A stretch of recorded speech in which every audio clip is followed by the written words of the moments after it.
overview of what I am talking about. So, hello and welcome. Today it's a really intimate round.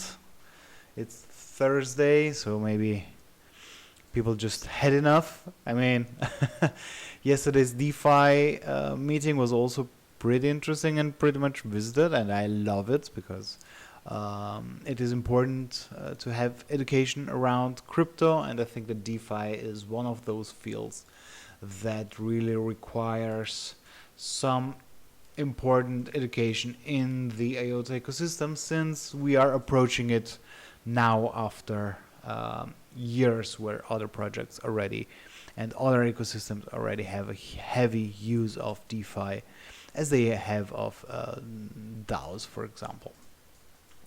So yesterday we went through some things. We went through some new articles here about the comparison between nations, protocols, and also about DAOs, of course, and how to design tokens, which is pretty much important.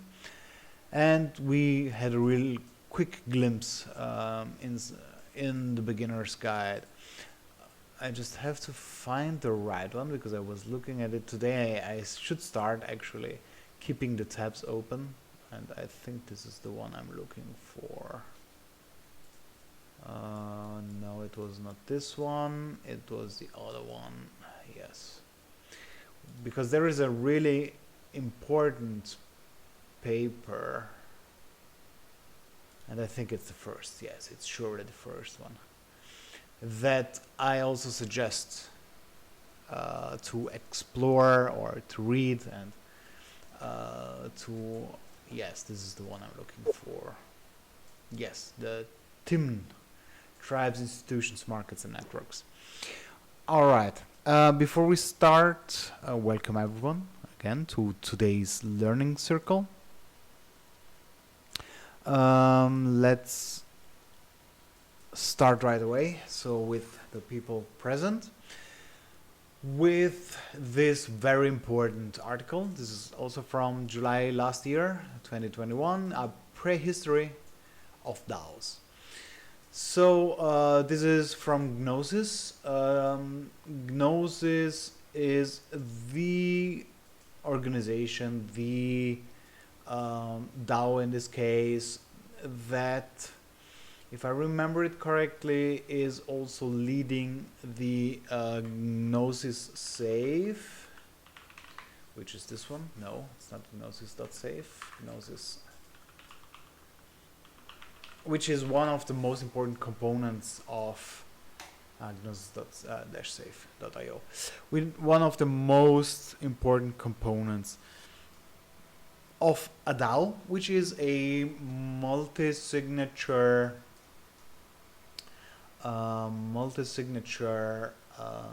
wallet for different chains. Of course, they still do not like DEGs and tangles, but it's early to say. They have really great multi-signature support, which means that, let's say, 5 out of 7 have to sign a transaction before it's authorized, for example. They support also ERC 721, which are NFTs, and you can use almost any wallet to do so.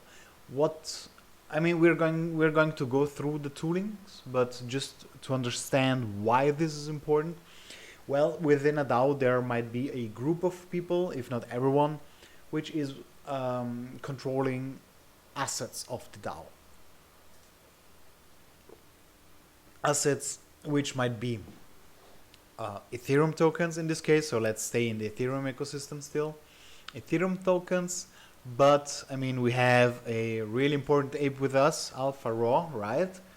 But these DAOs can also hold collectibles, and there is some kind of rumors and there are some articles about how in the future it will be possible to stake NFTs to gather other utilities or tokens.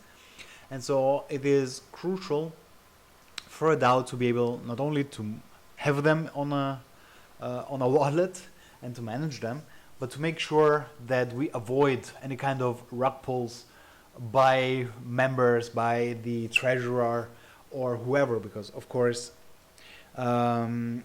if we remember correctly, not your keys, not your crypto, and therefore if there is only one person controlling the wallet, there might be a risk of this person disappearing, having some kind of incident, boating accidents usually, and this is a risk that has to be mitigated, and this is where multi-signature wallets come into play. And there was a really important Bitcoin wallet,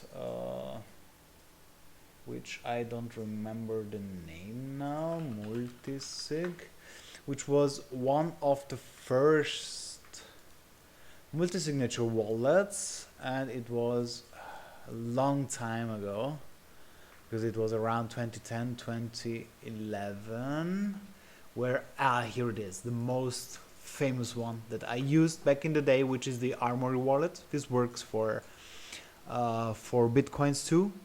I see it looks like they never updated it, but this is a cold storage wallet. So what does it mean to have a multi-signature wallet?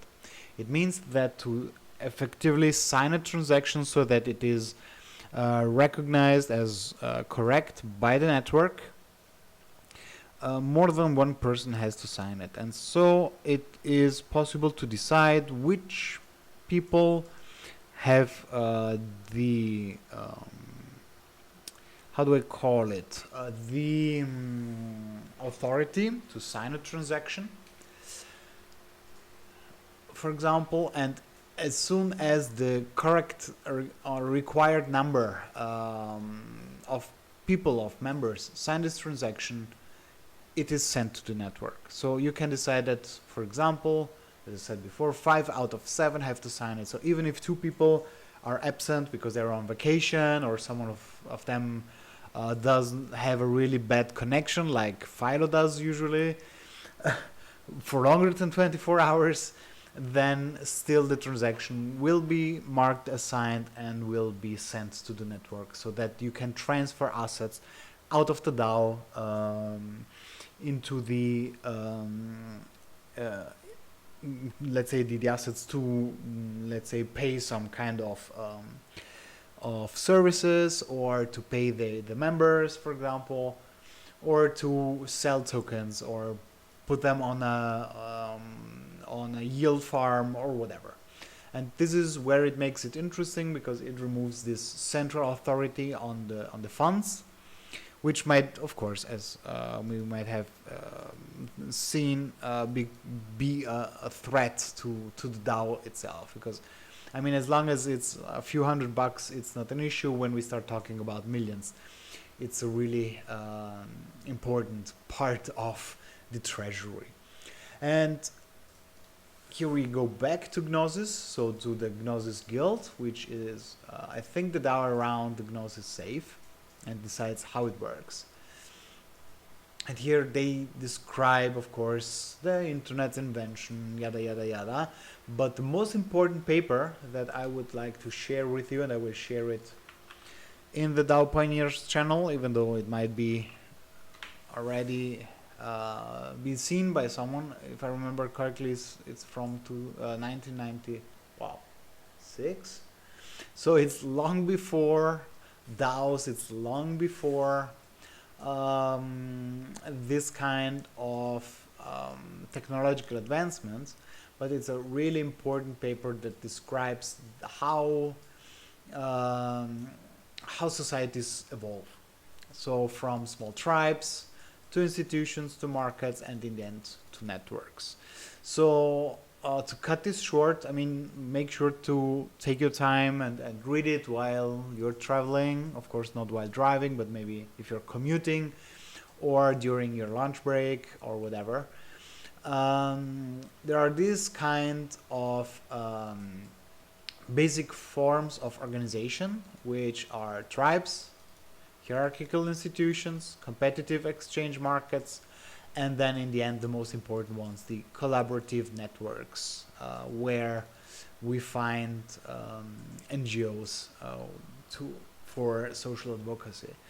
And so the basic idea, which I'm really simplifying here, so please don't nail me on what I'm telling right now, is that in the beginning people form around the structure of families, clans, and lineage systems. So this kind of tribe where there is this family guiding and collecting, and being banned from the family might mean death for some members. So you try to behave and follow the orders of the elders and stuff like this. Then of course, with time and with the growth of the members of the society, institutions can naturally grow out of that, which one can be exemplified by an army, so a group or an institution which is defined to defend, for example, the society. One can be a church, or why not what we know today as the bureaucratic state, so our governments. After that, the idea is that we have competitive markets. So you have markets where you have imports and exports, and you have trades between different institutions or states. But the most interesting one is, as soon as the evolution goes forward, the idea here, which might be a little utopian or naive, is in the end that the goal is to have collaborative networks where people work together for a greater good, for a greater purpose, for advocating something. So as you can see here, you have the families with described as mother and father, and the kids that extends the family. Then you have the hierarchical institutions where you have a leader and the people under it responding to certain degrees of hierarchy and orders and rules and whatnot. Then you have competitive markets, so you have these single markets that compete one with each other and trade one with each other and try to find advantage within it. And then the last one, which actually results in the most interesting one, is where multi-organization networks collaborate to achieve goals. So you can see this as an example, a content creators DAO. This could be an investment DAO like IOTA Apes, for example. If we can call it an investment DAO, then Alfaro, please don't kick me from the Discord. Once it will be defined, it might fall in here. There might be a service DAO that takes care of doing human resources, legal issues. Then there might be a DevOps DAO, so a DAO that takes care of setting up servers, discords, managing the bots, and making sure that everything works as expected for the other DAOs. And they work all together in such a way that everyone profits of this kind of relationship. So it's not competing, it's collaborating. And this is, I might now say it in this way, it's the wet dream of the DAOs, where in the end it's not a capitalistic system where people try to gain and get as much advantage as possible for themselves or for their own group, but really about finding a way to cooperate and collaborate for the greater good. And when we talk about the greater good, we talk about public goods, funding, grants, where these NGOs, I'm going over to the DAOs, where these groups of people with their tokens, with their investments, try to find the best way possible to grow for the betterment of society. And yes, this is naive. This is a dream that might never come true, but there are people that believe it, and I'm probably one of them too, where I totally am sure that on the long term this might be the only possible solution to move forward as society, where we try hard and really hard to work together and to achieve goals, not for ourselves, not for one clan, one tribe, one market, one state, but really for as many people as possible, and for society in general. So I absolutely suggest to have a look at this article, and of course even more to really dig deeper into the paper and not just stop at what Antonio is telling you, because I have a really limited memory and also it is important to absorb what's important for you. And here of course here is the whole history of DAOs. So the DAO, which then had 150 million equivalent of Ethereum as decentralized venture fund, and then it was hacked 1 month after launch. So this was one of the most crucial points in the DAO history. And someone might say that we never mentioned it, so I will mention it right now. One of the oldest DAOs, which is still active today, is the Dash DAO. So there is this token called Dash. If you do not know it, here it is. I'm not going to hide it. I mean, it's culture. It's to learn about it. And they have one of the longest running DAOs, as far as I was informed. So it's not first-hand information, it's second-hand information. So here it is important to note that this idea of the ecosystem working together is what brings and pushes one of the most vocal advocates, which is I just looking for his first name, because I know I mentioned him before, but I'm really bad with names. If it would have been a serial number, I would probably remember it already. So it's Kevin Owoki. We talked about him already in the past. If you have had the time to listen to his podcast, do so if you didn't, because he's one of the strongest advocates for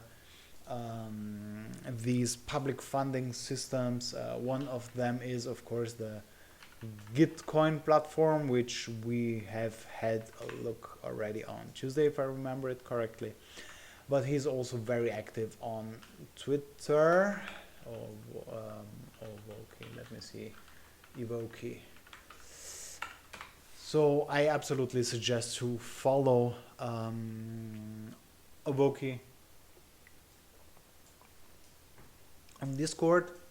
He is not orange pilling people, so he's not bringing them to Bitcoin. He's not really also bringing them to Ethereum. He's bringing them to this concept of these concepts of DAOs, of organic growth, of NGOs, of groups of people that try to be self-sustainable for the growth of the Web3 itself. So he also published a book, which I think it's called Green Pilled, which can be really interesting to look into. So if you are interested in some extracts of the book, please let me know. But here you see his broader thoughts around DAOs and what are the risks and the actions and the consent. I mean, take time to grasp what he's trying to do here. If you're interested, of course. I mean, it's not. I'm not pushing you towards that, but I think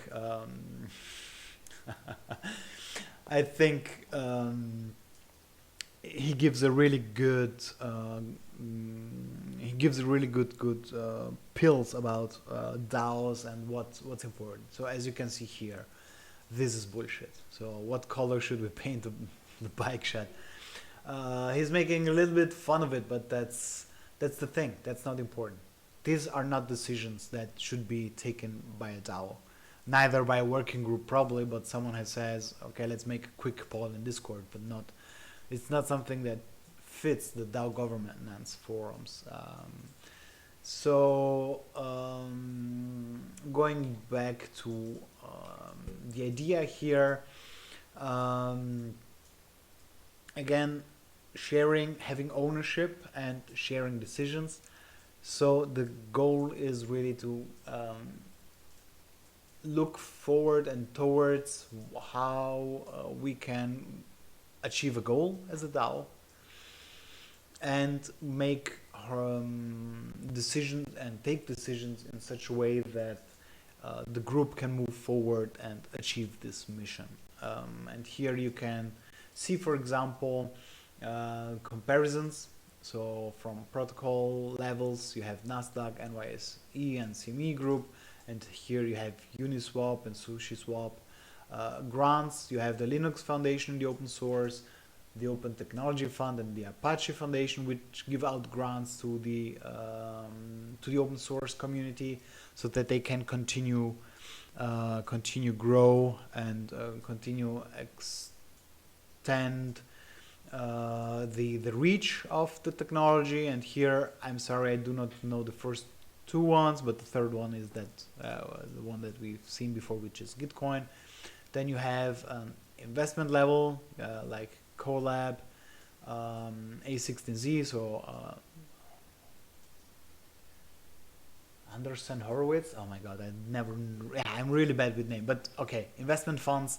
Even though we might now say that A16Z now moved also over to the Web3, so they're making really heavy investments in the crypto space and in Web3. Here we have Meta Cartel and the DAO.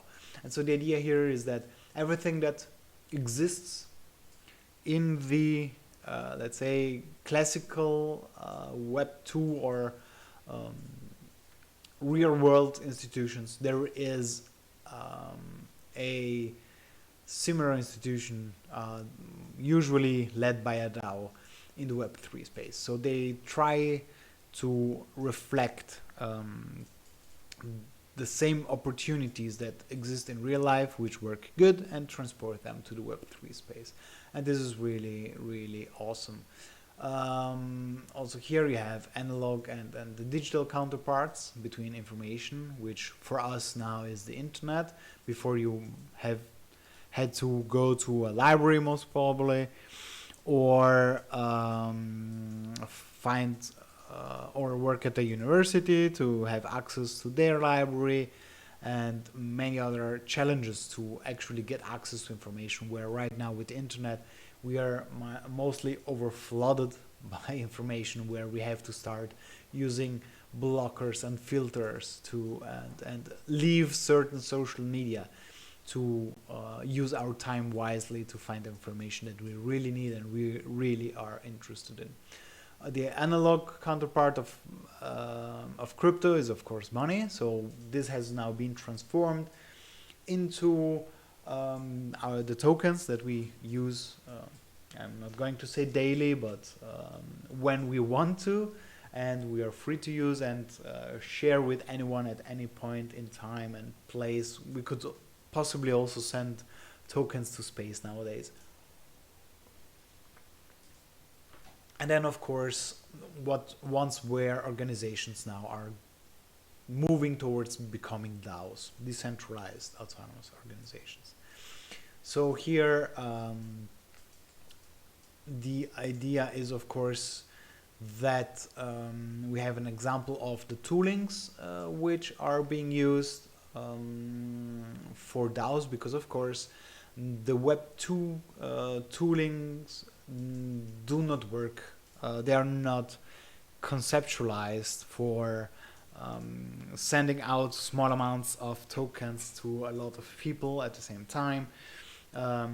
They are not. They're usually built in such a way that there is some kind of finance office where you have the accountants that verified bank accounts, which are hidden from the general group of employees, and all these kind of things that are not needed in a DAO, because everything is transparent and trackable by everyone. And this is just where Web 2, or let's say the usual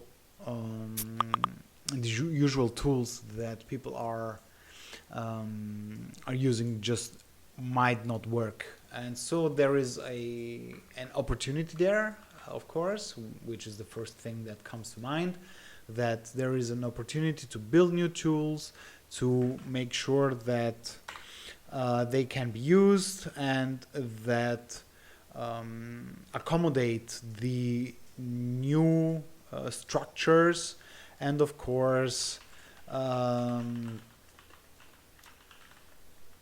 the technologies like tokens, NFTs, and whatnot.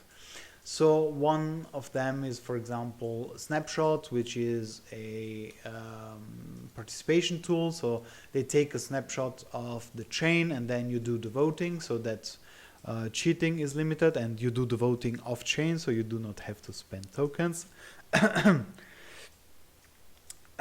Then you have really important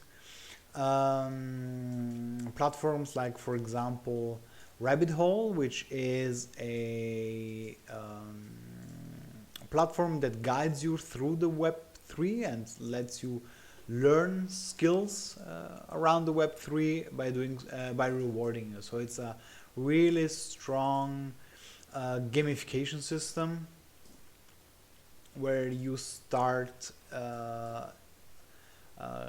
reading into the materials and setting up things and learning practically how to do that. And of course you not only gain the skills, but you earn some kind of rewards by doing so, or you have like in this case quests which guide you through Avalanche, for example, or Salo, or whatever. So it's really interesting way of guiding through and introducing people to structures and how the Web3 works. And here, I mean, this is a really important thing, which is flexible privacy. So of course there might be risks by being part of a DAO and having some kind of power, like being one of the multi-signature holders, or being the leader of a DAO that is disrupting how Wall Street works, or stuff like that. I mean, I might be joking here, but I mean, the crypto space is not really a safe space. It's the Wild West if we look at it from that point of view. Yes, I will look at this one. Okay, Saura BH. I will look at that right after this this concept. So what happened before is that Bitcoin. Let me find it. I know it was in the Netherlands, but Bitcoin influencer attacked Netherlands. Robbed, for example, yes. Not the ladies, but of course, people. Oh, she was in Milan. I didn't know about her. Yeah, so the thing is, making, you know, yourself, well, before stabbing him in the arm, you see, This is why I always say to avoid sharing in Discord how much you hold. Avoid sharing screenshots of your wallet if you're not careful. Avoid sharing your security, for example. So if someone asks you, well, do you have just Firefly or do you use a ledger or whatever? I mean, of course you want to help other people like I do, and try to tell them the better security systems, but on the other hand you have to have secret ways of how you hold your tokens and how you manage them, and be aware that the world out there is dangerous. Let's keep it like this. I mean, it's not like CEOs go around Instagramming everything they do and where they are and where they travel, and neither are doing the people which met in Davos. They're at a certain stage when your organization has a certain kind of power. It is important to protect yourself. And also within DAOs, the earlier you start protecting yourself, the better it is. So this is where flexible privacy options are needed, in the sense of that, and here is where, for example, the ID would fit really well, digital identity, where the identity might grow and gather reputation, and you could sign contracts, you can sign other things with your decentralized identity without giving away your name, surname, location, and such. And therefore, also here, I mean, for Ethereum, it's pretty much easy. You use one of your addresses to log in, which means that you just have to use one which is not your main wallet. But I already mentioned, I think yesterday or the day before, that I really do not like to use my IBAN, my bank account number, my address as my identity, because it is distinct in real life. So my identity is my identity card, my passport, but by looking at my passport, people do not know if I hold an NFT, if I hold some kind of tokens. And I understand that, of course, the easiest way of mitigating this is using another address, but why do I have to do that? Identity is one thing, and my monetary, my holding, my bank, my self-sovereign crypto account is separate from my identity. This should be like this, but of course, this whole movement started with the technology at hand, which was Ethereum first, and all the other clones, blockchain clones out there. So of course they do the best they can with what they have, even though there are different Web3 solutions that are trying to solve this one way or the other. So making money early misses the point. So here is where it is important to first build something worth governing. So I said it on Tuesday, and I will repeat it every day. It is important to have a mission.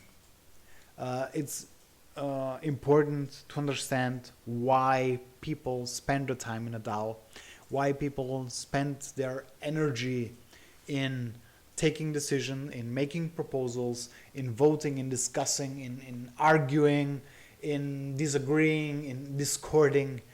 It is important to first build a plan, an idea, this mission, to show clearly what the target is. And then you start thinking, okay, how do we govern this eventual capital that might come in? I know that maybe someone here is doing the things the other way around, but that's just how life is. Of course, it might happen the other way around. But the only way to really attract talent, really attract people to constantly interacting is to give them a purpose, greater purpose. And there is this definition of this 7 level of things. I might be totally wrong here, but you have to put something out there in the stars, philosophically speaking. So, of course, if you have a short-term DAO and you just want to buy the constitution, I mean, it's pretty clear there are no stars there. It's a pretty clear mission, and it's either achieved or not, and there are certain steps to do that. But if you want to attract people, and this is what I think also the main reason why I am an IOTA Foundation member and still in IOTA, is you put something so far, so high in the stars that you dream of it, that it's probably not really achievable, but it's thriving you to get there, and you shoot for the stars and you hopefully land on the moon. And so the goal here is really to give the DAO a mission that is greater than itself, of course achievable in human limits, but that drives people nuts to achieve it. They want to achieve it, and get the information out there to find like-minded people, and to really grow this idea, to plant this kind of seeds in this in this organization, and then of course start governing the DAO and collecting funds and whatever. So sorry, Sarah BH, I'm going right back to your suggestion. So on page 5, you mean It's just to say that it's not working. Don't worry about it. And just to highlight. you mean this link is not working? Okay, I'm sorry. Developmental perspective on organizations. Okay, this one is not working. Oh. All right. I'll thank you very much for the note. I will look into this right after the call, so that we are sure that this is working. Because of course, if we add sources, is to help you find it. So thanks again for pointing this out. So after this tangent and this I'd say actually very crucial point, are there any questions, any things you would like to discuss or bring forward to the group before I continue next 10 to 15 minutes? Feel free to unmute yourself and contribute. Yeah, I just want to say, I'd like to back your comment on this. I also think that DAOs are only meant to be introduced later to your, let's say, product or your organization. I also feel like you should build the value first, and then it's very easy after you have something that's sustainable and has value to it. I think it's just much easier to determine how to govern this organization later. So yeah, I really felt this comment from you. This is something that I also want to build. That's how I also try to bring value first, and then later on, let's see what's the best way to govern all of this, and how to actually create the value first. Thank you. Yeah, some time ago, I was invited to a meetup of a certain protocol, which we will not mention, but has fish in it. And I was there at the meetup, and I thought it was a pretty open meetup, in the sense of that I expected to be in a friendly group where I was able to express myself as such, but in the end it was not like that. So I was recorded, and it was used against me on Twitter and yada yada yada. Not going to the point. The point is what I was saying in that meeting, in that video, was that everyone was talking about tokenomics and token here and token there and APIs and bullshit like that. And I was like, hey people, bring value with the technology first. Fuck the token. First bring value with the technology, and then the token will become by itself valuable. And it was a memorable moment, and I still believe it, that the token is useless unless the technology really brings value to the real world. And I mean, the Web3 and where we are now is also the real world nowadays. It's not like it's something alien, but until some years ago it was just some kind of experiment. But now lately we are experimenting and really feeling that the Web3 is tangible and it's becoming important. And also here, again, I'm backing what you're saying, which is first bring value with your mission. Bring value what you are trying to achieve. It's really hard to go the other way around. Because yes, there might be some kind of monetary incentives, which might be there in the beginning, but those fade pretty much quickly, or you risk to hire, let's say, short-term mercenaries, and that is something that disappear. Once they achieve their goal, once they got their money, if we want to say it like that, they are gone. They don't care anymore. And on the other hand, if you have a mission, if you have this shooting for the stars, and people grasp it and they can understand it and they can actually live it themselves, then everything changes, and they will stay and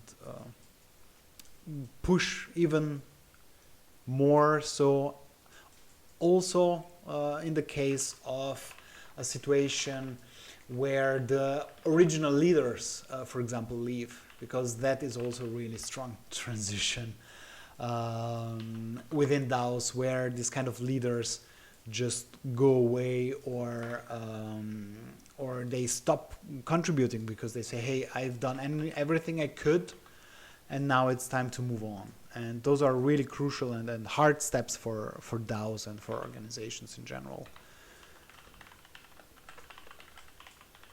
All right, let's see if I can wrap up today and have a sneak peek of what expects us tomorrow.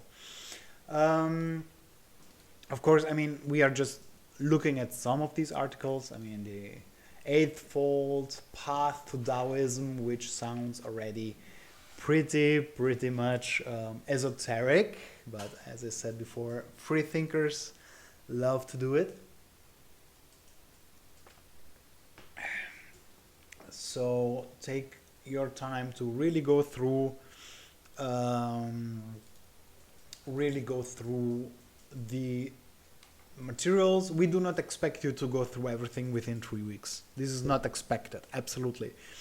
We are learning with you. We are going through these materials with you together, so that we have some points that we understand, probably, hopefully also make you curious to further go down the rabbit hole and explore more and more of these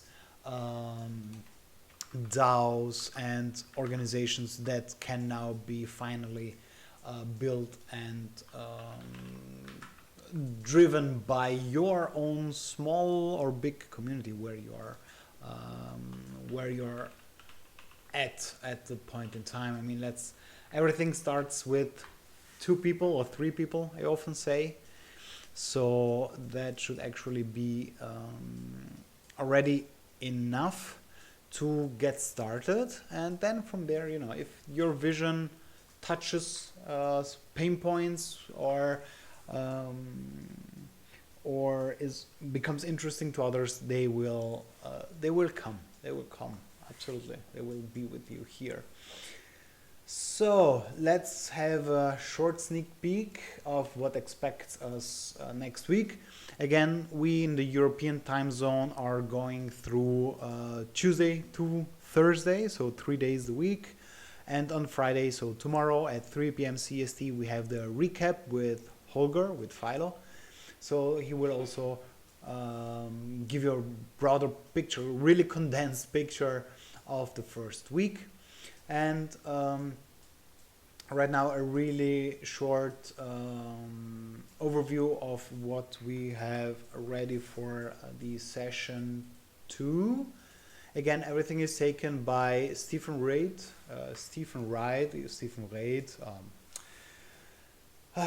It really depends. So let's.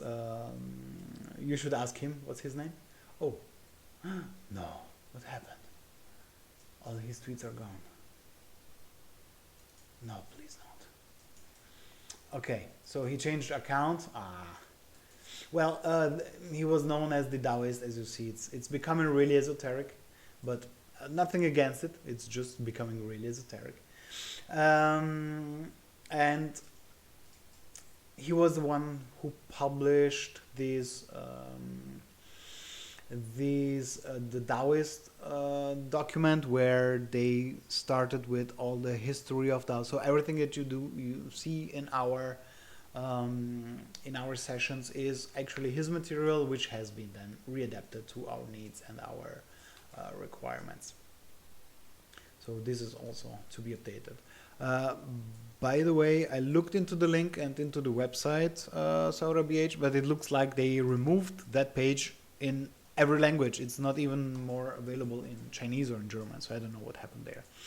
So here is the focus on voting and power, approaches to establish fairness, and risks and opportunities in the current voting and governance mechanisms out there. So I would like to say that this is mandatory, because it is mandatory. It is about voting theories, and it is explained in a very elegant way, and it really helps understand what different kind of voting theories are out there, like Condorcet voting and stuff like this. So this is almost a must-watch, in my opinion. And then you have other materials like Liquid Democracy by our Dom, yes, our Dominic Schiener. He wrote this 2015, what was he, 17, 18, 20 years old, where he wrote this article around liquid democracy, what it means, how it works. And then we will go through a little more voting theories, so proof of personhood, quadratic voting, voting delegation, liquid democracy, conviction voting, and so on and so forth.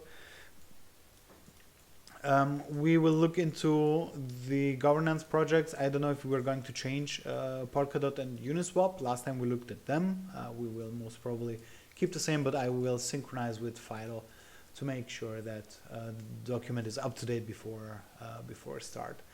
So of course there are some really interesting papers. So these are scientific papers about voting methods. This is from 2011. So this is material that I suggest to read. Please do not overwhelm yourself with this information, because there is just too much information out there. And also here you have coin voting and how it's not the best system, and yes, we know it, but this was the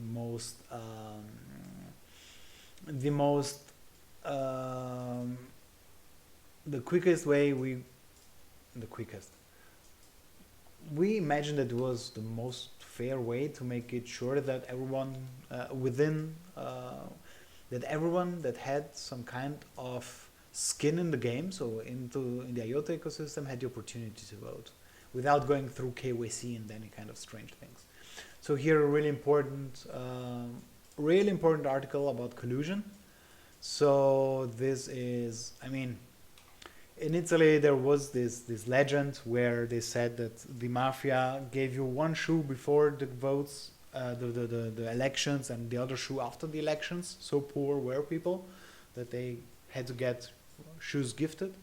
But this is something that is absolutely true and natural and is part of our society where people just collude together to get bigger advantage. And I mean, it's human. I'm not going to condone it.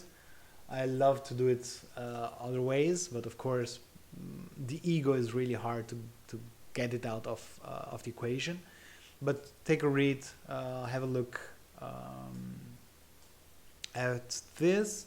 Then we have this coin voting or the alternatives like proof of personhood. So this is really interesting. Interesting solutions, proof of humanity or Bright ID or IDENA, which now could actually be built using the identity framework. Then you have quadratic voting, vote delegation, and so on and so forth. We're going through this next week, so Tuesday to Thursday, in this intimate group, and I prefer to have it intimate so that people can just say, hey Antonio, please slow down, or hey Antonio, I would like to contribute like some of you have already done. Feel free to do so and to interrupt me at any point in time. All right, this is not a lesson. I'm not a teacher. I'm like you, learning and growing, and in this case I might be repeating but for me repetition is very important, because as you might have seen, Philo is our governance guy, so he took the opportunity to grow in the governance tasks. He made the vote possible. He really pushed so hard to get where we are, and kudos to Philo. He knows how much I respect him for that. And so he's the expert. I always call him my mentor and teacher in governance. And here I am, again, like you, as a student, learning and repeating and re-going through the materials to really strengthen my knowledge around DAOs. Because these DAOs pose a really great opportunity and for the future in the Web3 ecosystem. And so I'd say it's mandatory for me, at least, to learn from others' people experience and to understand and maybe also avoid errors that others have done in the past, and try to figure out how to slay Moloch together in our ecosystem and beyond. All right, if there are any questions, if there's anything you would like to add before we close up shop for today. I don't have any questions, but if you would like, I can share some of the work that I'm working on the DAO, on the IOTA DAO.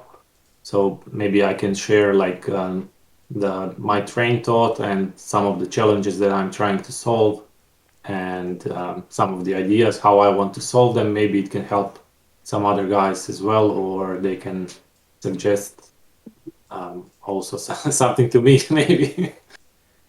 If that's something that you want to hear. Yes, totally. Go for it. No questions asked. Okie. Let me just share the screen quickly. Yeah. Okay, can you see this flowchart? Yes, I can see it. Okay, yeah. So I'm not sure if it's how visible is it. Can you actually read what it says here in the Yes, field? Treasury, community governance, Okay, yes, cool, yes. cool. So yeah, I've been just writing down some random thoughts and keep gathering some feedback from the community. So yeah, first to define what kind of DAO are you? You know, that's probably most important thing that you want to start with.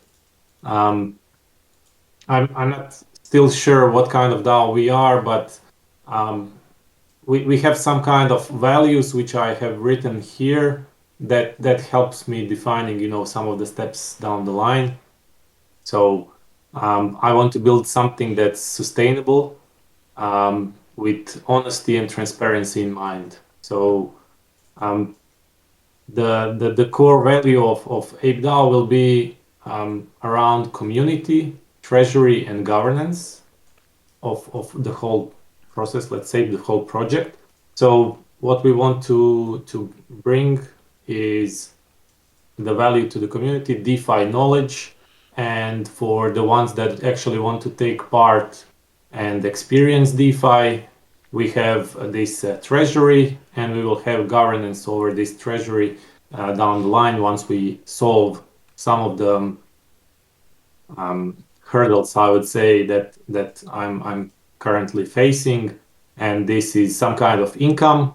We will have some kind of expenses if we want to progress down the line, for the contributors, for maybe just some random stuff, I don't know, like development or design or community management or that kind of stuff. So I want to solve this like from the perspective of a normal company, let's say. So we will need some kind of income, we will need some kind of expense, and we also want to bring value to our community. So these are some of the hurdles, some of the values that I want to keep for this DAO, and I have split them in like these three main categories.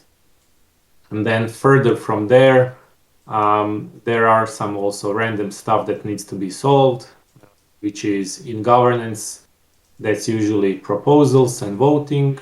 So I'll just start writing down from here, after I'm finished with all of the random thoughts, I will start writing down how I would like to solve them. I'll pass it around to the community to gather some feedback from them as well regarding the proposals, voting, and then for the treasury, there is all, of course, security aspect of it, multi-sig after it's available, and then for the community, we divide them to holders and non-holders, but we still want to bring value to the whole community. So we are not like just separating them to and focus on holders and non-holders. So that was the first like initial thought of this. Holders can have this experience of DeFi, of degen, of like aping into some projects, and non-holders can, of course, soak up all of the knowledge and experience that the community will have. And then there is like the product description here, which will take most of the income, and like it will bring the income and take all of the expenses from the treasury. So now I don't want to get too much, that just to so it's a shilling process of the project, but yeah, this is just going to be something that we will focus on in order to solve these hurdles that I mentioned. Yeah, so just wanted to share the thought process, and maybe if someone wants to share like some kind of suggestions or their own like thought process, thought train. So yeah, not sure if this makes sense to you. It makes totally sense. I mean, it is clear that, let me just fix something right here. So it is pretty much clear that it is not an easy task to set up a DAO. It's not like it's really like setting up a business. So you almost would need some kind of canvas, or how those tools are called nowadays, where you really set up a business plan for your DAOs. Yeah, And yeah, agree. Agreed. and so it is absolutely the right way to do this. So it's not like there is one solution fits all, because of course every DAO is different. Um, but I think that, let me see here if I can find exactly what I'm looking for. I think in the end I it might comes even. down to what you're trying to build. That's the basic idea behind it. So it's after you know what you're trying to build, what kind of value you want to uh, propose to the community, then it's much easier, to start building these like blocks and pass around the idea. And yeah, and of course it's always, it comes down to what kind of DAO you're trying to build. And um, what's the mission? Not only what kind yeah of DAO you try to build, but really what is the mission? What would you like to achieve? So yeah yeah what I is mean, the we core could mission? I feel like there is, for example, in ape DAO, I think there is enough community. If we just launched a token, we could just sell everything and then we can start dumping the token on the community, and we are solving the income part, but we are not solving the sustainability. And this is one of my like number one issues that I'm facing. I want to build a sustainable product, so it's out of the question to launch a token, and any NFT projects that are just looking to launch a token without any kind of like true value to it, I think that just doesn't make sense. So I want to avoid this scenario. Hmm. Yeah, it's really important. It's absolutely really important. And I mean, as you say, you want to make it sustainable. So is there some kind, is there some kind of services that your DAO can serve? Is it going to be a service DAO? Question mark. Let's see. Let's talk. Let's think about it. Do you have some kind of value proposition? Like, okay, is it, let's say, an NFT aggregator and yield distribution DAO, whatever. Okay, so are you going to collect artwork and say, okay, everyone can share their artwork with us, and we distribute the earnings collectively? So, like, sort of a museum. So you are going to build a, now, and I'm going really far. Okay, now please don't take me too seriously. But are you going to build some kind of virtual museum where people will be able to see curated collections by the Ape DAO, pay tickets to see it, donation $1 just to get in and see it, and every person can become, someone that lends you their NFTs and get a part of the earnings, stuff like this. So, what kind of what are you going to offer to the people joining the DAO? And what are the opportunities that make you make money? So, I mean, these are really tough. It's not something that I will solve today with you, but there are things that you might think about, and you can also, divide the DAO. So it's not like the DAO has to do everything. There can be sub DAOs or sub working groups doing something in particular. So you might have a working group in your DAO that works and does services, that supports other teams in setting up, I don't know, NFT sales, or supports people in setting up token sales and stuff like this. Then you can have another working group that is, as I said before, the crazy thing, the curator of the virtual museum of NFTs and stuff like this. So there are different opportunities here that might generate income. Of course, as I said on Tuesday, a DAO is nothing else but a classical business with a different structure. So everything that you would have to do with a business, you will have to do with a DAO. Yeah, I completely agree. So again, we are not going to solve this today, of course, but figure out some needs, figure out needs in the ecosystem, figure out where your strengths are, and how to leverage these strengths to generate income for the DAO, which might, as you say correctly, not be just some tokens which you dump, but real value.